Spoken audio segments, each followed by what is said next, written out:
From the opinion pages of the Wall Street Journal, this is Free Expression with Gerry Baker. Hello and welcome to Free Expression. I'm Gerry Baker from the Wall Street Journal editorial page. I'm delighted you're joining us this week. If you're not already a subscriber, please do sign up wherever you get your podcasts. This week, another Kennedy for president. Robert F. Kennedy Jr., scion of the first family of Democratic politics, is making waves in the party's primary contest for the 2024 presidential election. Challenging incumbent President Joe Biden, Kennedy's launched an insurgent campaign, running against what he's called a corrupt merger of state and corporate power.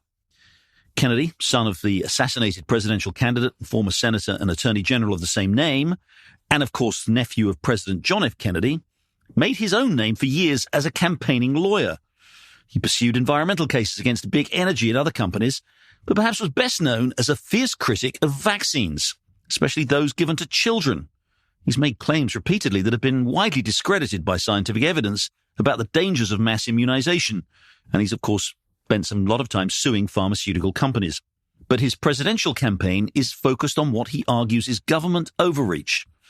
He cites evidence of COVID lockdown restrictions and vaccine and other mandates. He's also taking on supposed power and corrupt influence of big corporations, and what he describes as a broad political climate of censorship and creeping authoritarianism. Though he's widely regarded as a long shot or even a fringe candidate, Kennedy's message does seem to be resonating with a sizable number of Democratic voters. A CNN poll last week measured his support among possible Democratic primary voters at 20%. Now, Biden is still at 60%, but that kind of number for a challenger within his own party often spells deep trouble for an incumbent president. So what's going on? Is Kennedy showing mainly about Democratic disillusionment with Biden? Or is there something about his populist message that is really connecting with voters? Well, let's ask the man himself. Robert F. Kennedy Jr. joins me now. Robert Kennedy, thanks very much for joining Free Expression. Thank you for having me. Well, so you've launched your campaign a month ago. I think it's fair to say, as I said in my introduction, that it's been making waves. You're getting quite significant support in the opinion polls. I want to talk about all the things you've been talking about and the issues you're campaigning on. I want to talk about, start though, if I may, with something that you haven't been talking very much about, which is where in many ways you made your reputation over the last 15 or 20 years as a campaigner against on environmental questions, but also particularly on this question of vaccines. You were very much associated. I was very struck when you launched your campaign. A number of newspaper headlines read, anti-vaxxer Robert F. Kennedy Jr. announces presidential campaign. And you were famous for that, including, siding yourself with some highly controversial research on vaccines for children, and a lot of research that's been discredited. You're not really talking about that, though, even though that's the thing that's made you perhaps most famous over the last few years. Is that a political convenience decision that you think it's kind of not helpful to you?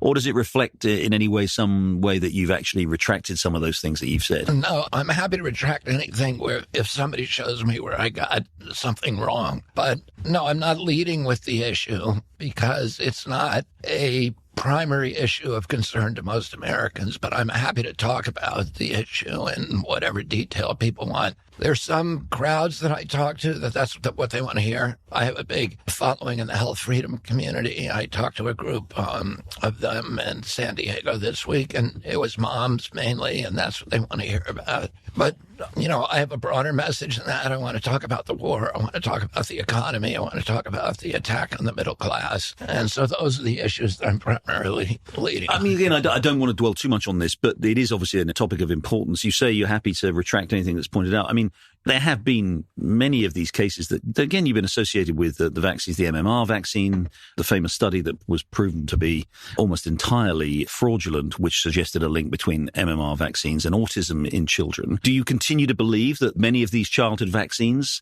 are actually producing these very adverse effects, or do you think the science is wrong? No, I think the science is overwhelming and very clear that, yes, the vaccines are producing a tsunami of chronic disease in our country. The study that you referred to, the Andrew Wakefield study, the British study. Yeah.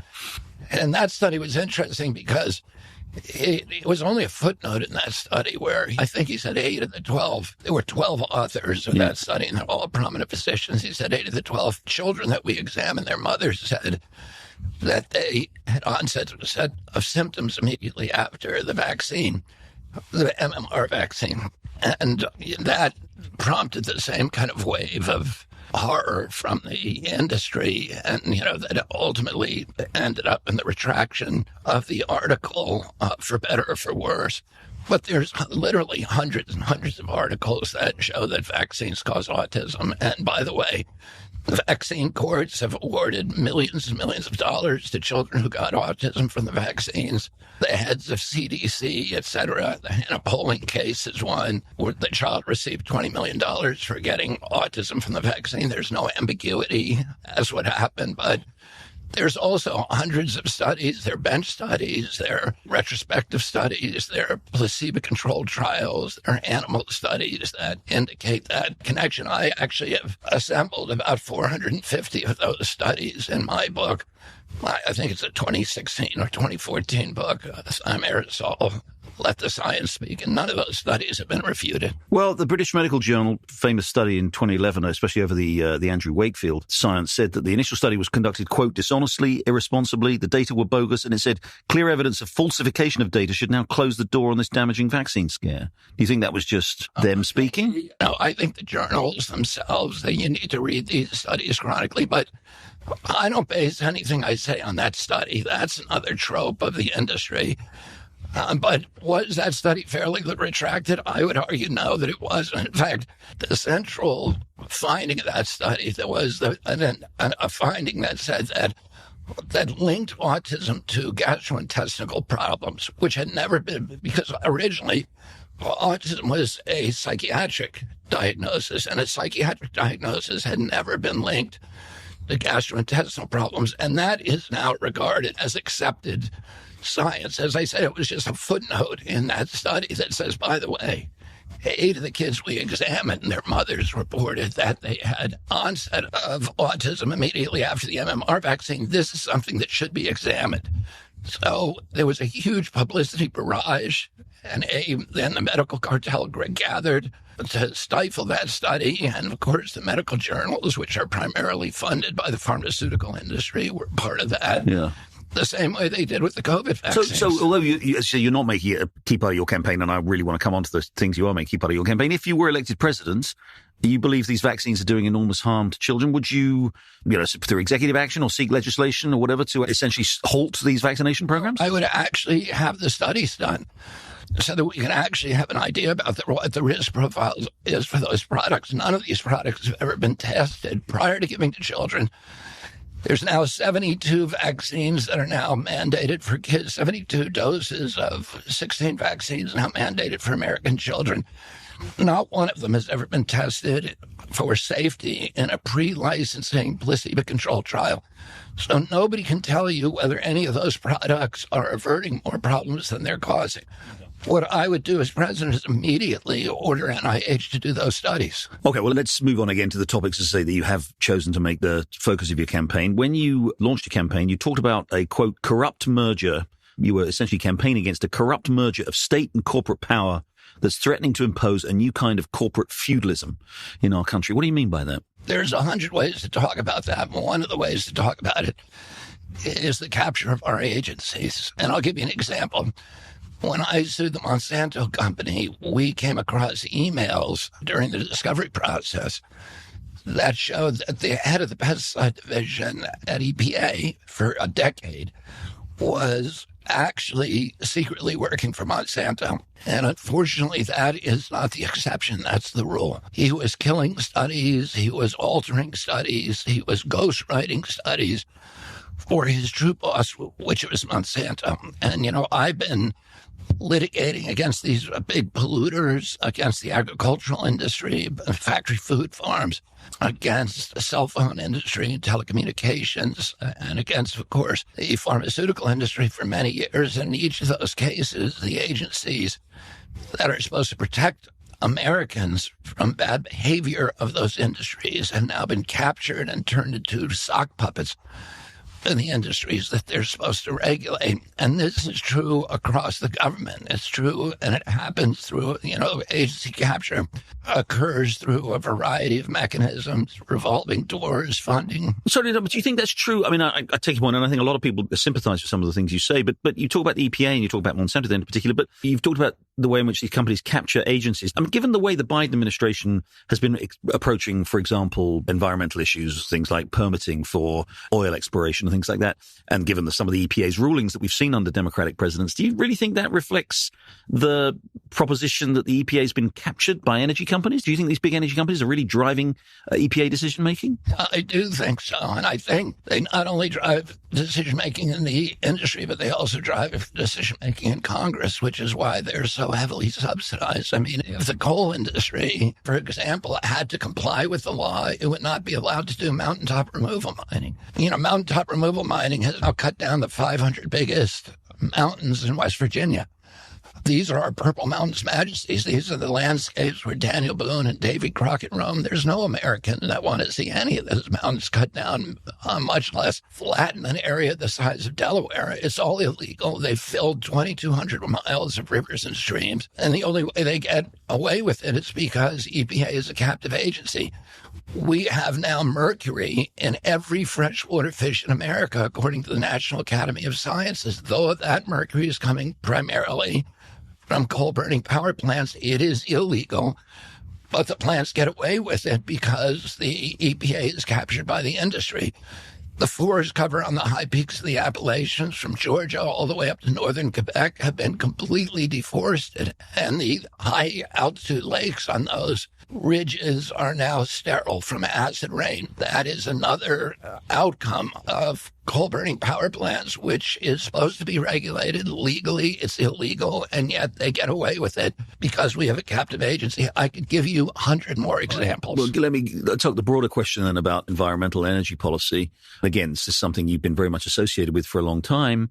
I mean, the Biden administration has taken a pretty, what's seen certainly in historic terms, as a pretty pro-green line. How much further would you go? I mean, the U.S. is enormously rich in energy resources, coal, oil, natural gas, obviously in particular. Do you want to see that essentially shut down? My approach to it is that I think we should have our decisions dictated by the marketplace, by free market capitalism. I think we ought to eliminate the direct subsidies and the environmental subsidies, in other words, the externalities from all of our energy sources, and that we should build a grid. We should connect a grid, a robust grid that's able to transport electrons in two directions. It's a smart grid. And we should eliminate the laws that were written by the oil and coal incumbents that favor their industries, favor the dirtiest, filthiest, most poisonous, most toxic, warmongering fuels from hell, rather than the cheap, clean, green, wholesome, and patriotic fuels from heaven. You point out that we're rich in resources in this country. Well, we're the richest country in geothermal, in probably second or third in solar, and close to the top in wind. We could power our entire country on green energy, but we should go with the most efficient, the cheapest form of energy, but we need them. You favor a market approach. Would that mean then, I mean, obviously some of the green energy sources you've talked about are beneficiaries of significant subsidies, whether it's electric vehicles or solar power or various other forms that, especially as a result of the most recent legislation, there's significant subsidies there. Would you prefer to see a level playing field completely with no subsidies, no tax advantages for any form of energy production? Ultimately, I would, but for nascent industries, when an industry is just getting started and when there is, for example, national security justification to give subsidies, I think it is permissible and desirable that a country subsidize new industry. And I'll give you an example.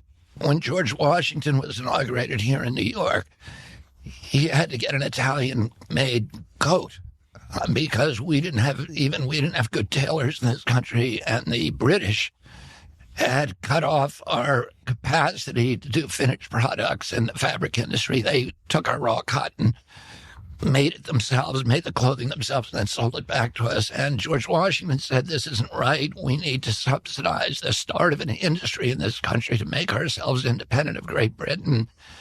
And they began to put huge amounts of money into fabric processing, and we developed our own industry. It was a huge industry, for example, in New England, right up until the middle of this century. Oh, I think it's permissible there's national security justification and a financial justification to give subsidies to these nascent industries at the beginning of their life, but a mature industry should not be getting any subsidies. One of the things I think that's appealing about your campaign to a lot of people is the criticism that you've been making stridently about a lot of the government policies over COVID, particularly the lockdown mandates, the vaccine mandates, the various other mandates. I think a lot of people share the view that those were both unnecessary, damaging, and a kind of expression of a sort of a creeping authoritarianism that we see. That is so much associated with the modern Democratic Party, I must say. I know we can talk about former President Trump, but obviously it has been Democratic administrations in the big states, President Biden in the early days of his administration, which did seem to be most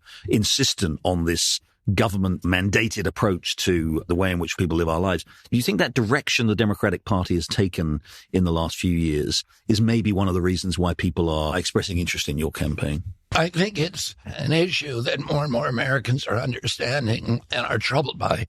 I've pointed out that it was President Trump, and as you point out, it's kind of the uniparty when it came to lockdowns as it is to war. But it was President Trump who implemented them. And the thing is that President Trump knew better. He clearly voiced his reluctance, his reticence about the lockdowns and about some of the other mandates at the outset, and about the moves to make sure to deny access to Americans to early treatment, for example, with hydroxychloroquine and ivermectin, which have turned out to be life-saving remedies. But of course, the Democrats then bought into that too. To me, it's not a partisan issue. It's President Trump implemented them. It cost $16 trillion to our country. It shifted wealth. $4 trillion in wealth from the middle class to the super rich. It was an attack on the poorest people in our country. We created a billionaire a day during the pandemic. We allowed Amazon to close down all of its competitors and rake in the cash. The billionaires that had money, like Jeffrey Bezos, that had their billions before, Bill Gates, Mark Zuckerberg, increased their wealth by 30% during the lockdowns. And American children lost 22 IQ points. A third of children are going to require remedial education up through high school. And some of them will never recover from what we did to them. And, we shouldn't have done it. It was a bad policy from the outset. I was criticizing those policies from the outset. We should have taken the traditional path, which was outlined in the pandemic preparedness protocols by WHO, by CDC, by the European Medicals Agency, by the NHS in Great Britain. All of them agreed. You do not lock down whole populations. You quarantine the sick. You protect the healthy, but you encourage healthy people to continue to go to work. The impacts of not doing that are cataclysmic, and we saw that. Do you think that some of what's one of the things that's so striking about your support over these issues, such as maybe excessive corporate power, particularly government interventions, government authoritarianism, it's striking that there's some agreement here on left and right that some of these things, although despite the fact that President Trump did do many of those things, he is now voicing criticism about lockdowns. Many on the right, I think, especially, Ron DeSantis and the Republican Party has made his campaign in large part about the record that he had about lifting lockdowns. There does seem to be a kind of a convergence here among your supporters, perhaps people on, maybe more traditional Democratic supporters, along with this sort of so-called populist rights around some of these issues, anti-government, anti-corporate, feeling of sort of remoteness from bigness, a sense of the alienation, if you like, if I can use a term like that, of ordinary people from these big, powerful institutions. Do you think that there is a kind of almost bipartisan, do you sense that there's a kind of bipartisan convergence in that direction? Yes, I do. I think there's a convergence on the left, on the populist left and the populist right.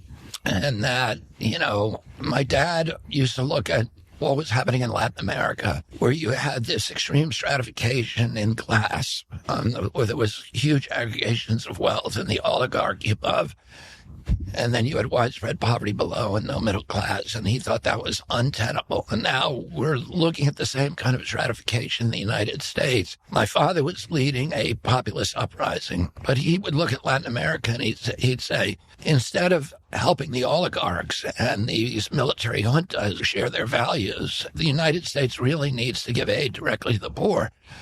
to build middle classes in that country. And he said, and if we don't do that, the communists are going to come in, and because there's going to be a revolution. There's going to be an uprising. People won't put up with this for so long. And either the communists are going to capture that, or it's going to be captured for the force of idealism. And I see the same thing happening in this country today. I think there's enormous discontent. People are desperate in the middle class in this country, the former middle class. Even people who are fairly wealthy, who live in big mansions, are living on the edge of a dead cliff. They're living lives of desperation and fear, and they all feel that they're not being listened to.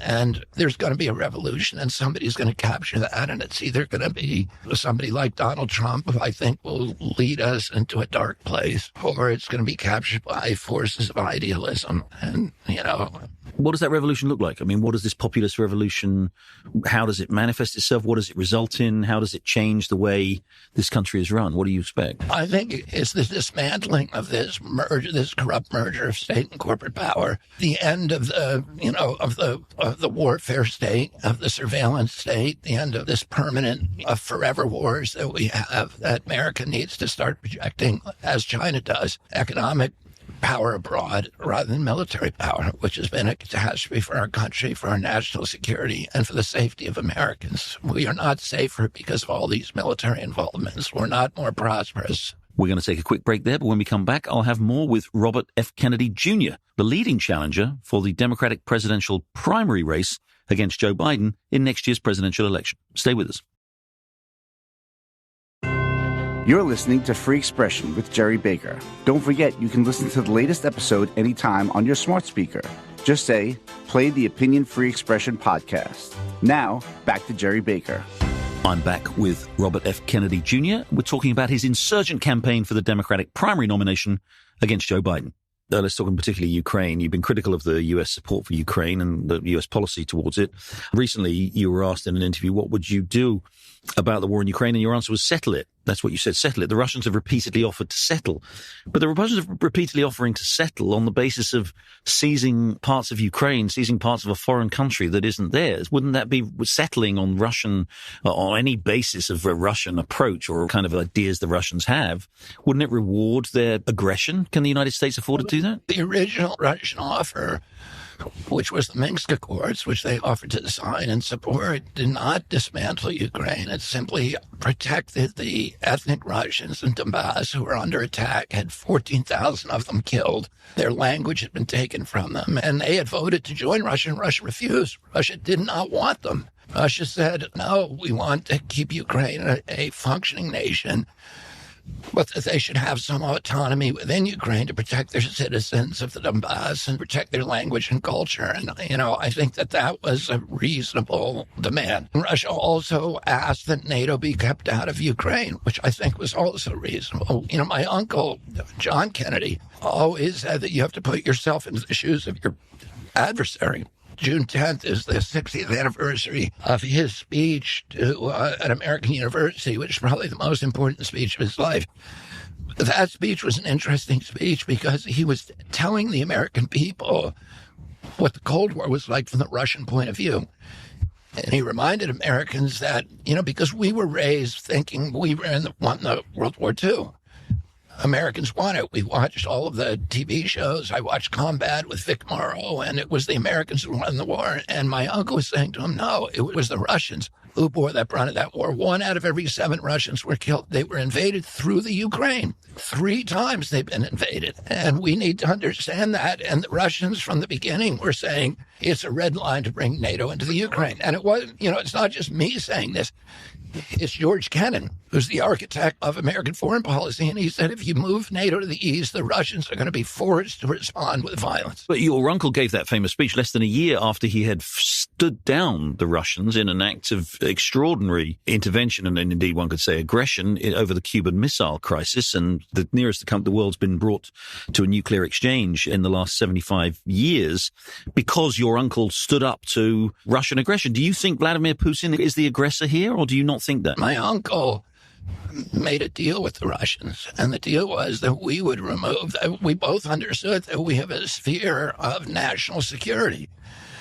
and that we would remove the Jupiter missiles from Turkey if he removed the Russian missiles from Cuba. We have a rule in our hemisphere that the United States has enforced for 200 years called the Monroe Doctrine that says nobody gets to put weapons of aggression from a European country in our hemisphere, the whole hemisphere. Well, we're putting them a few hundred miles from Moscow. We have got Aegis missile systems in Romania and Poland. Do you think there's a moral equivalence between the US and Russia then, that Russia should be allowed essentially to have a kind of a Monroe Doctrine in Europe? So I don't think it has anything to do with morality. I think it has to do with recognizing that people have legitimate concerns about their national security and that every state has the right to protect its citizens and its borders. And we need to understand how the Russians view things. And, this was long before Putin.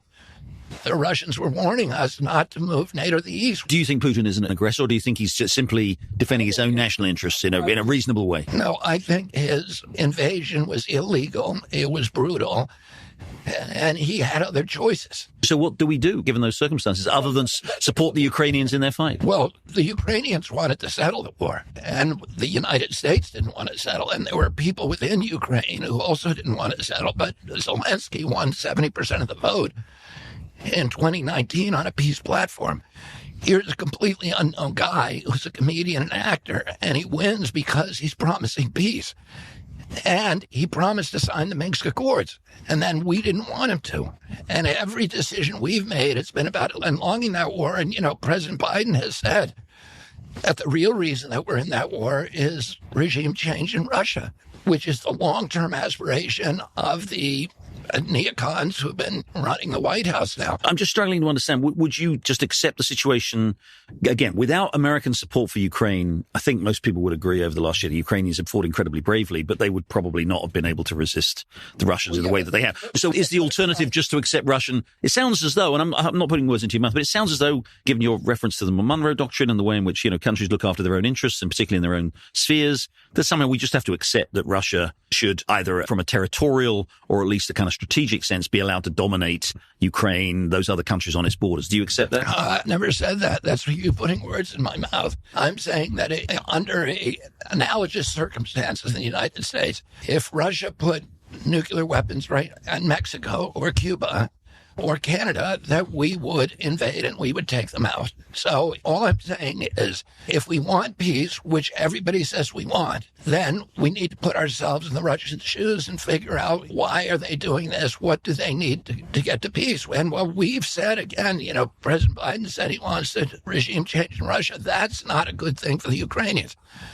Lloyd Austin, as defense secretary, said our reason for being in the Ukraine is to exhaust the Russian army and degrade its capacity to fight elsewhere in the world. Well, that's not a humanitarian mission. That's not something that is good for the Ukrainians. That's something that has put Ukraine into the middle of a proxy war between two great powers, who neither of whom are fighting in the interest of the Ukraine. And what I'm saying is let's figure out what's the best thing for the Ukraine. Do you take a similar approach to China? Let's say you're president of the United States and you get that 3 a.m. call telling you that Chinese forces have started to attack Taiwan with a clear intent to invade and take Taiwan back into China.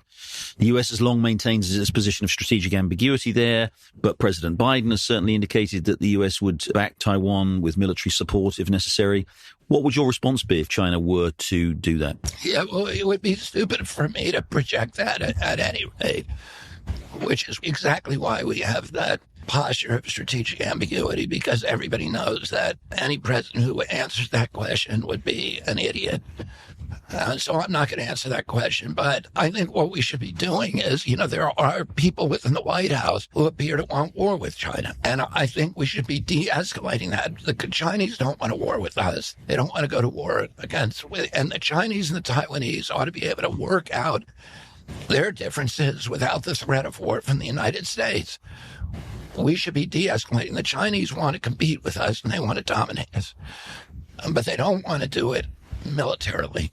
The last thing they want is to fight World War III. They want to fight us on the economic playing field, and I'm not scared of battling China on the economic playing field. I have faith in the United States system, our capitalist system, our free market system, that if we give it a chance, we can vanquish any competitor in the world, including the Chinese. A couple of controversial things that you've said, and admittedly you've retracted, but I want to just quickly go over them that have happened recently. You recently said some very complimentary things about Roger Waters, the Pink Floyd guitarist, who is sort of notoriously said some, let's say, highly controversial and many people have deemed anti-Semitic things. Now, to be fair, you did delete that tweet, and you then did say you were a strong supporter of Israel. I supported Roger Waters because of his position, his courageous position on the Ukraine war, and his position on the COVID lockdowns. And that's what my tweet was about. When I came to understand that he had other positions that were more controversial, that were hurtful to certain people, I took it down out of respect of that. Last year, you suggested to a demonstration that life was more difficult today than it was for Anne Frank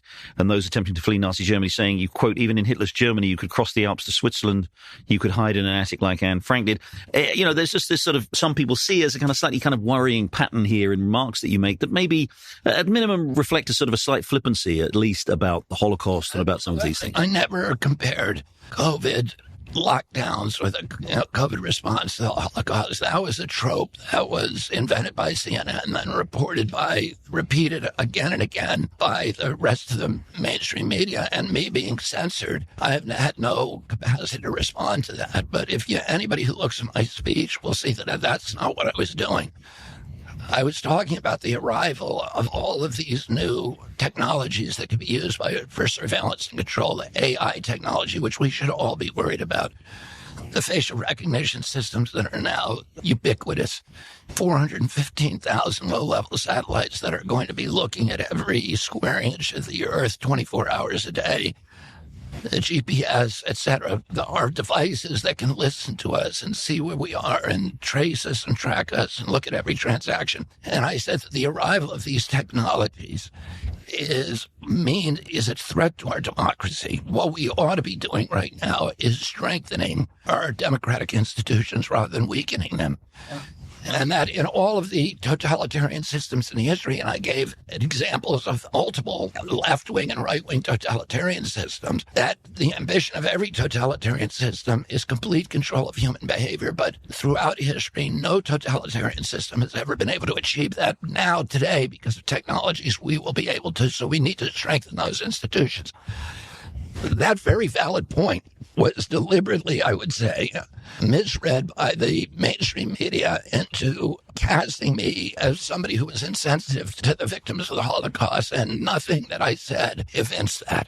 Isn't it law of political rhetoric, though, that the Nazi crimes, the Holocaust, are so completely singular and kind of sui generis in history that making any comparison of any regime and certainly any mandates related to how people are supposed to behave in the event of a public health emergency, to making any analogy whatsoever to anything the Nazis did is surely off limits? I wasn't making an analogy. There was no analogy in what I said. I was making a point about the creep of totalitarian regimes. And, and when I grew up, the mantra about the Holocaust was never again. How are we going to make sure it never happens again if Americans and other people around the world are not aware of the milestones of totalitarianism?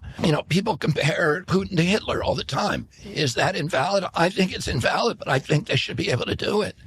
People ought to be able to make the point, people who don't believe that should be able to make the point, no, he's not like Hitler because of this, and the other thing. But I don't think that it is a good idea to cancel people who talk about history, whether it's the history of slavery in this country, whether it's the history of the Indian genocide in our country, whether it's, the history of what happened in Rwanda or Uganda, in our own lifetimes. We need to be able to talk about history, and particularly if we're going to avoid tyranny, we need to understand how it comes about, and we need to be able to argue about that and debate about it without being canceled, without being, criticized. So I don't agree with you. I think we need to be able to talk about these things. And just quickly on Israel-Palestine, do you consider yourself a firm supporter of Israel and Israeli security? Do you think that right now it's once again involved in another battle with Palestinian forces who are clearly trying to inflict serious damage? Do you consider yourself sort of in the mainstream of what has been certainly in the last few years? I consider myself to feel the same way that my family family has always felt a strong affinity for Israel, understanding that it is one of our most important strategic partners in the world, and that it's a friend of the United States, and that it's a special place, a sacred place for the Jewish people, and that Israel has a right to exist, and that it has a right to secure its borders. Finally, you're making waves in this race in a way that I think pundits, and you're right, the mainstream media so often gets everything wrong. Certainly got this wrong. The CNN poll put you at 20%, with Joe Biden at 60%, which, again, given that is an incumbent president, that's an impressive showing for a challenger. You were telling me earlier, you're getting impressive crowds, you're getting lots of expressions of support. What's going on, do you think, here? Why do you think you seem to be building this head of steam against an incumbent Democratic president seeking a second term? I think a lot of people feel like the Democratic Party has lost its bearings, and that the country has lost its bearings, and that we've been derailed, that the country that we all grew up feeling proud of is now that our children may not have that opportunity. And I think a lot of people want to restore that. The same CNN poll did ask people why they were open to supporting Kennedy, and it said 20% of them cited the Kennedy name. That still obviously seems to have resonance, family connections. 17% said they would consider supporting Kennedy because even though they don't know enough about him but want to learn more.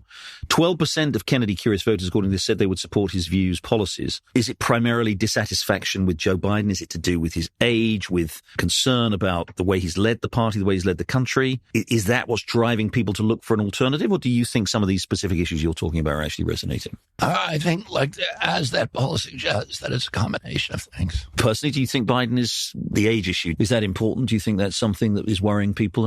I don't have any particular insight on that everybody else doesn't have. You said you think you could beat Donald Trump. Why do you say that? Why do you think rather than Joe Biden beat him once, why can't he do it again? Well, I'm just looking at the polls right now, which show them even or Biden losing. And our internal polls show me beating Trump and beating Governor DeSantis. And I think the reason that's true is that, again, most Democratic voters are going to vote for me. That I also have very, very strong support, stronger than any other candidate with independents. And then I get a lot of Republican crossover votes as well. There's a lot of Republicans who voted twice for Obama and then voted for Trump. Another of your uncles famously challenged President Carter in 1980, didn't win the nomination, but was generally, I think, thought to have done so much damage. And normally when incumbent presidents do face a challenge from their own party, it's usually terminal for them in the general election. Is that the risk here, that you don't win the nomination, but you do build up significant support? And whether it was with, say, LBJ in 68 and McCarthy, or whether it was with Carter and Kennedy or George H.W. Bush and Pat Buchanan, you damage the incumbent so much that they're unable to win the general election? Yeah, I don't think that President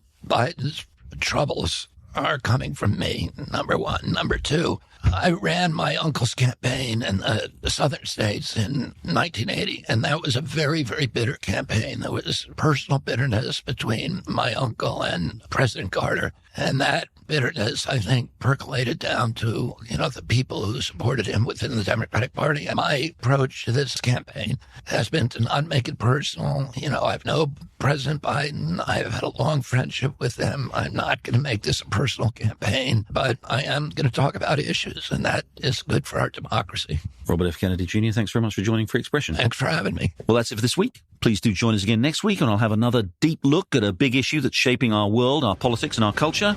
Until then, thanks for joining us, and goodbye.